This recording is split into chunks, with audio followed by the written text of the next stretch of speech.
So, అంటే దీన్ని చాలా వరకు ఊర్లలో చూస్తూ ఉంటాము. అలాంటి వచ్చేటప్పుడు హ్మ్.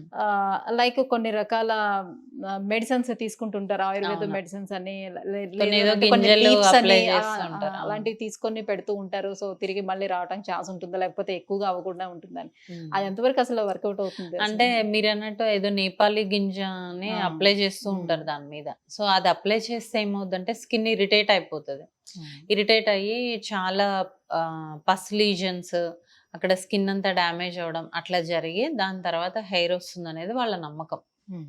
సో, కానీ అలా అలా అప్లై చేయడం వల్ల ఏంటి అదర్ స్కిన్ కండిషన్స్ ఇట్లాంటి ఇరిటెంట్ కాంటాక్ట్ డెర్మటైటిస్‌లు, ఎగ్జిమాలు ఎక్కువగా పస్సున్న లీజన్స్ రావడం, ఇన్ఫెక్షన్స్ ఓకే. రావడం అనేది జరుగుతది. సో, అట్లాంటి రెమెడీస్ ఫాలో అవ్వకుండా ఉంటేనే బెటర్. సో, ఆ ప్లేస్‌లో ఏమైనా ఇరిటేషన్ లైక్ అలాంటిది ఏమైనా ఉంటుందమ్మా? జనరల్‌గా. వాళ్ళకేముండదు. అసిమ్ప్టమాటిక్ ఉండదు. ఇచ్చింగ్ గాని అసలు ఉందని గూడా చాలా మందికి తెలీదు.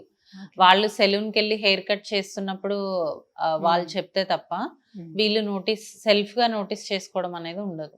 ఓకే. మదర్స్ ఒకవేళ చూస్తే అలా చెప్పడము, లేదంటే సెలూన్ వాళ్ళు చెప్పడం తప్ప, మనకి సెల్ఫ్‌గా అరే! ఇక్కడేదో సెన్సేషన్ ఉంది అట్లాంటిది ఉండదు. ఓకే. కంప్లీట్‌గా అసిమ్ప్టమాటిక్.